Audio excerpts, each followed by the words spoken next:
Romanos, capítulo 8. Com a chegada de Jesus, o Messias, o dilema fatal foi resolvido. Os que estão em Cristo não precisam mais viver numa nuvem escura e depressiva. Um novo poder está atuando. O Espírito da vida em Cristo, como um vento forte, limpou totalmente o ar, libertando vocês de uma tirania brutal nas mãos do pecado e da morte. Deus acertou em cheio quando enviou seu Filho. Não tratou do problema como algo distante e sem importância. Em seu Filho, Jesus assumiu pessoalmente a condição humana, entrou na confusão da humanidade que vive em conflito para consertar as coisas de uma vez por todas. O código da lei, enfraquecido pela natureza humana fragmentada, jamais poderia ter feito isso. A lei acabou usada como paliativo para o pecado, nunca para a cura completa. E agora o que o código da lei pede, mas que não conseguiríamos cumprir por nós mesmos, é que em vez de redobrar nossos esforços, simplesmente aceitemos o que o Espírito está fazendo em nós. Os que pensam que podem fazê-lo por si mesmos terminam obcecados por medir sua força moral, mas sem resultados na vida real. Os que confiam na ação de Deus descobrem que o Espírito de Deus está neles, vivendo e respirando Deus. Ficar obcecado consigo mesmo nessa questão é entrar num beco sem saída. Quem olha para Deus é levado para um campo aberto, a uma vida livre, espaçosa. Direcionar o foco para si mesmo é o oposto de se concentrar em Deus. Qualquer pessoa absorvida em si mesma passa a ignorar Deus e acaba pensando mais nela que em Deus. Ignora quem Deus é e o que Ele está fazendo. E Deus não gosta de ser ignorado. Mas se o próprio Deus está em vocês, dificilmente irão pensar mais em vocês mesmos que nele. Quem não recebeu esse Deus invisível, mas plenamente presente, o Espírito de Cristo, não saberá do que estamos falando. Mas vocês que o receberam e o têm habitando em vocês, mesmo que ainda experimentem as limitações do pecado, experimentam a vida de acordo com Deus.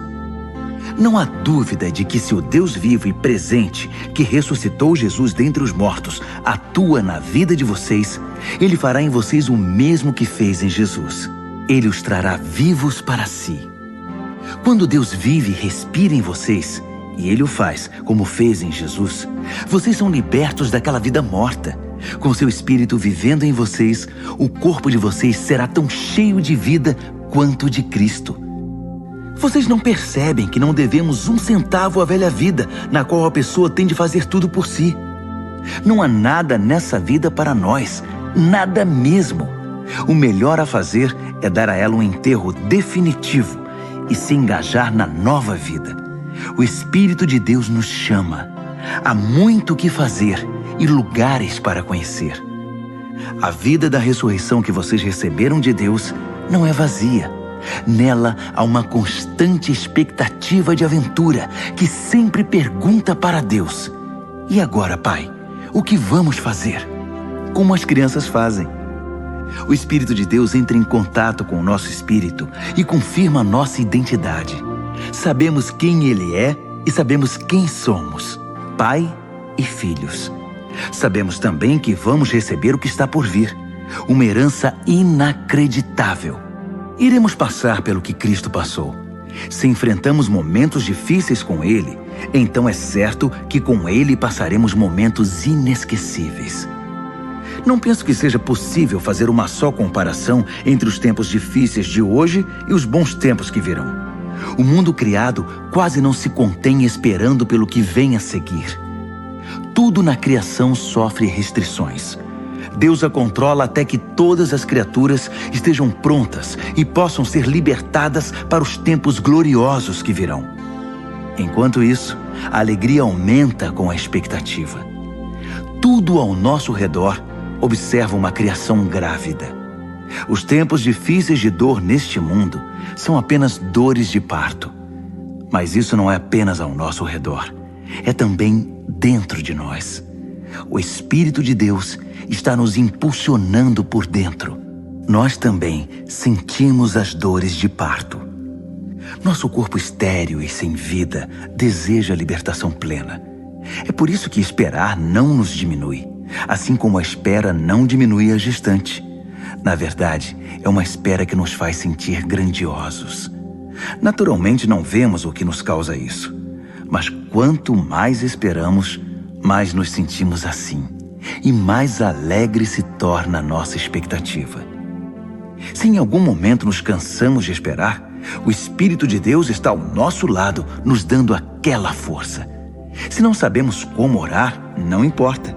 Ele ora em nós e por nós, utilizando nossos suspiros sem palavras, nossos gemidos de dor. Ele nos conhece melhor que nós mesmos, conhece nossa condição de gravidez e nos mantém na presença de Deus. Assim, podemos ter certeza de que cada detalhe em nossa vida de amor a Deus é transformado em algo muito bom. Deus sempre soube o que estava fazendo. Ele decidiu desde o princípio moldar a vida daqueles que o amam pelos mesmos padrões da vida do Filho, pois o Filho é o primeiro da fila na humanidade que ele restaurou. Nele, vemos a vida humana em sua forma original. Depois de decidir como seus filhos deveriam ser, Deus continuou convidando as pessoas, chamando-as pelo nome. Em seguida, ele as firmou numa sólida base, nele mesmo. Após ter feito tudo isso, ele permanece com essas pessoas até o fim, concluindo gloriosamente o que havia iniciado. Então, o que acham? Deus está ao nosso lado, assumiu nossa condição e se expôs ao pior quando enviou o próprio Filho. Haveria alguma coisa que ele não faria por nós de modo espontâneo e feliz? Quem ousaria implicar com os escolhidos de Deus, arrumando briga com ele? Quem ousaria ao menos apontar um dedo? Aquele que morreu por nós e por nós foi ressuscitado para a vida, está na presença de Deus nesse exato momento, intercedendo por nós. Acham que alguém será capaz de levantar uma barreira entre nós e o amor de Cristo por nós? Não há como. Nem problemas, nem tempos difíceis, nem ódio, nem fome, nem desamparo, nem ameaças de poderosos, nem punhaladas nas costas, nem mesmo os piores pecados listados nas Escrituras. Eles nos matam a sangue frio porque odeiam a ti. Somos vítimas fáceis. Eles nos pegam um a um. Nada disso nos intimida, porque Jesus nos ama. Estou convencido de que nada, vivo ou morto, angelical ou demoníaco, atual ou futuro, alto ou baixo, pensável ou impensável, absolutamente nada pode se intrometer entre nós e o amor de Deus, quando vemos o modo com que Jesus, nosso Senhor, nos acolheu.